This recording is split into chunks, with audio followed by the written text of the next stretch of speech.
Behind the closed-door night had fallen in Peppa Pig's house. After dinner, she and George went upstairs to their room, changed into their pajamas, and climbed into bed. The evening was just like any other.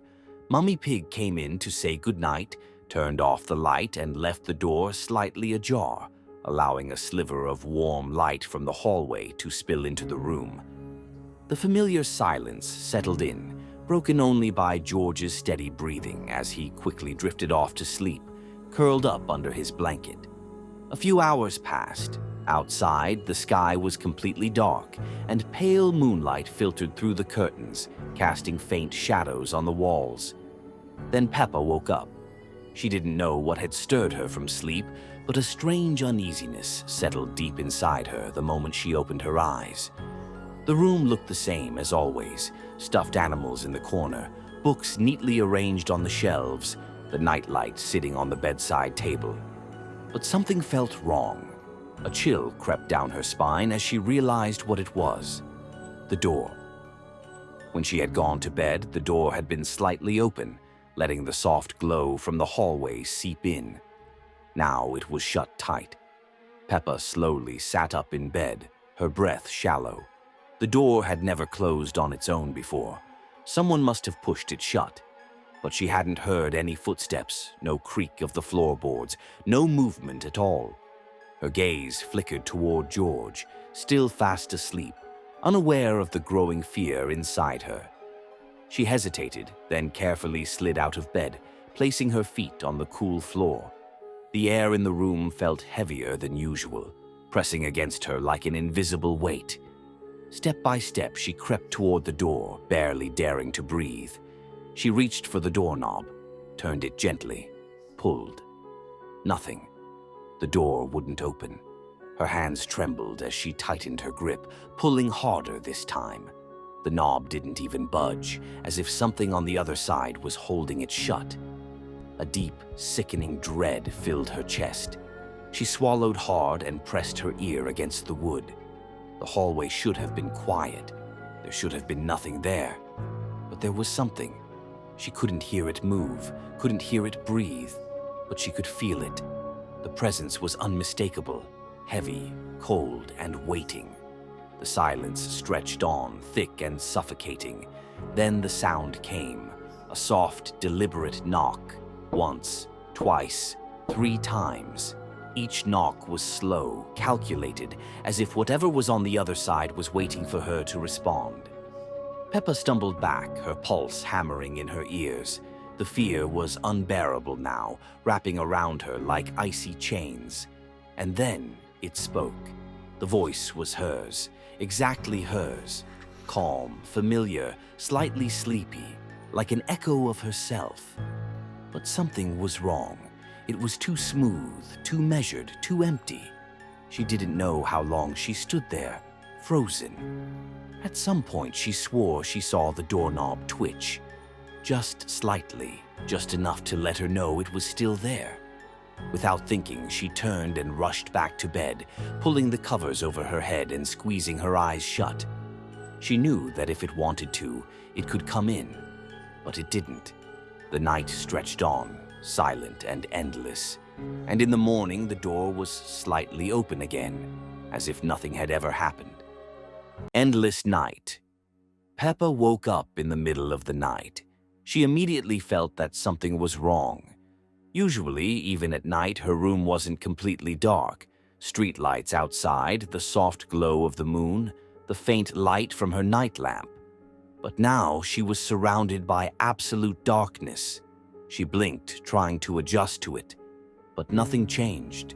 The darkness was thick, like heavy smoke, like a black veil that had covered the entire house.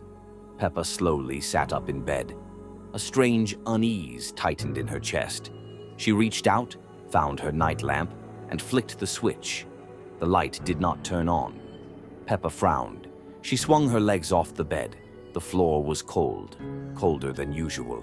She walked to the window and cautiously pulled back the curtains. Her breath caught in her throat. Outside was endless, bottomless darkness. No moon, no stars, no distant glows from the neighbors' houses. Only black emptiness. Peppa pressed her face against the glass, straining her eyes to see anything, but the longer she looked, the more it seemed like the dark mass outside was moving, like it was alive. A chill crawled up her spine. She turned and ran out of her room. The house was silent, too silent. She called for Mummy Pig, for Daddy Pig, for George. No answer. The door to her parents' bedroom was slightly open. Peppa froze in the hallway. She didn't want to go inside, but she had to. Taking a shaky breath, she pushed the door open. The beds were empty. The blankets were neatly tucked in, as if they had never been used. Peppa took a step back. This was not her house. It couldn't be. She ran downstairs to the front door. She grabbed the handle and pulled. Locked. She rushed to the living room window and pressed her face to the glass. The town was motionless. The streets were swallowed in thick blackness. The houses stood as silent shadows. Usually there would be lights in the windows, but now not a single house was glowing. Not a single sound. No footsteps, no distant hum of cars, no rustling wind. Only silence. Peppa stepped outside. The cold air pricked her skin. She walked down the road, glancing around. No one. She reached the town square where her friends usually played, but where the town should have been, there was now a vast, endless void.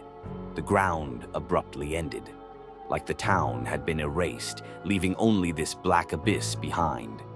Peppa stepped back, her heart pounding, and then in the silence a sound echoed, a slow, heavy footstep. Peppa turned around. A figure stood in the middle of the empty street, tall, motionless, faceless, blending into the darkness.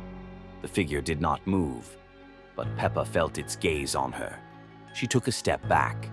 The figure came closer. It didn't walk, it just was suddenly nearer. A deep fear settled in her chest. She turned and ran. But with every step, the road beneath her feet disappeared. The houses melted into the void. The town was vanishing, as if it had never existed. Peppa screamed, but her voice was swallowed by the darkness. She fell to her knees, looking around frantically. Nothing. Only emptiness. And then, breathing. Software. Cold. Right behind her. A whisper. Someone said her name. She spun around. The darkness collapsed. And then, nothing. The next morning, the town was gone. Not a single soul remained. Only endless night, and someone standing at its center. Someone who remembered how things used to be. But now, everything belonged to the darkness. The wrong voices. The morning started as usual. Peppa woke up, stretched, and listened to the familiar sounds of the house. The smell of breakfast drifted from the kitchen. George was already playing with his dinosaur, and birds were singing outside the window. Everything felt peaceful and normal. She went downstairs, took her seat at the table, picked up her spoon, and was just about to start eating when she heard Mummy Pig calling her name. The voice came from upstairs, from the hallway leading to the bedrooms. That was strange. Mummy Pig was standing right in front of her, making breakfast. Peppa froze, gripping her spoon tightly. She looked at her mother, but she didn't seem to notice anything unusual. Daddy Pig, calmly reading his newspaper, didn't react either. The voice called again. It was exactly like her mother's, warm, gentle, familiar. But why was it coming from somewhere it shouldn't be? Slowly, she put her spoon down, glanced at her parents one more time, and hesitantly walked toward the stairs. As she climbed up, the house felt quieter than usual. The hallway looked the same as always, but something felt off. She took another step forward, and the voice called again. This time it was coming from behind the door of her own bedroom. Peppa swallowed hard. A chilling thought crept into her mind. If Mummy Pig was here, downstairs, then who was calling her from inside her room? She hesitated, then placed her hand on the doorknob. Her heartbeat pounded in her ears. The voice had stopped, but now she could hear something else. Breathing, slow, heavy, not hers. The doorknob twitched slightly under her fingers, as if someone inside was trying to open it. Peppa yanked her hand away and stumbled backward. At that moment, Mummy Pig's voice called her again from the kitchen, asking why she was taking so long. Peppa glanced toward the stairs, her fingers trembling. When she turned back to her door, a shadow slipped out from underneath it. She didn't wait to see what it was. She turned and ran. At breakfast, no one called for her again. Mummy, Daddy, and George ate, talked, and laughed as usual. Peppa sat silently, trying to convince herself that it had all been in her imagination. But the next day, when she heard her name again, the voice was coming from inside her closet. This episode of Peppa Pig was never shown on TV and is a deleted episode of the animated series The Black Hole Night had fallen over Peppa Pig's town. The air was fresh, the streets bathed in the soft glow of streetlights, and the windows of houses shimmered with warm, inviting light. In the distance, the cheerful laughter of children echoed from an evening walk, blending with the low hum of cars returning home. Everything seemed normal. But then, the sky changed. At first, it was just a slight distortion in the air, barely visible. Then the stars began to flicker, as if their light was struggling to shine through an unseen veil. Slowly, silence spread over the town. Not the usual peaceful silence of the night, but something else, something unnatural, as if someone had muted the entire world.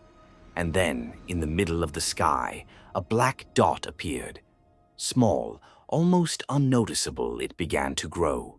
It looked as if space itself was folding inward, twisting, vanishing. The larger it became, the louder the low, rumbling hum in the air grew, like a distant thunderclap frozen in time. The first gusts of wind struck the streets. Light objects trembled, then lifted off the ground and floated upwards. Trash cans tipped over, leaves spiraled into the air, and cracks began to form on the pavement. But no one moved. The townspeople stepped out onto the streets, gazing upward. Their faces weren't filled with fear, just confusion. This was something unknown, something that should not exist in their world. And then it began. The black hole devoured the first sound, the scream of a frightened squirrel who tried to run but whose voice was swallowed instantly. It was as if the air itself no longer carried sound. And then something lifted off the ground. Mr. Bull had stood too close. He felt his hooves lose contact with the earth, an unseen force pulling him upward. His eyes widened in panic, his legs flailed helplessly. Another second, and he vanished into the consuming darkness. Panic erupted. Animals ran in all directions, but it was already too late. The black hole's power was increasing. Gravel from the roads lifted into the air, trees were ripped from their roots, cars slid from their parking spots and hovered as if obeying some new, unnatural force. The sky turned black. Not the darkness of night, but a living, endless void that slowly, inevitably consumed the world. Peppa's family hid inside their home. The windows rattled, the walls groaned, as if the house itself was resisting the pull. The wind outside howled, transforming into the endless scream of nature itself. Dishes in the cupboards clinked together, doors slammed, lights flickered on and off. Peppa and George clung to their parents.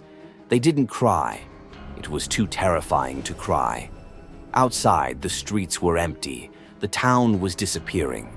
The shadows stretched longer and longer until they merged into a single, endless mass. The house trembled and began to rise, lifting from the ground. No more voices could be heard, only the slow, relentless hum, and the black void taking everything.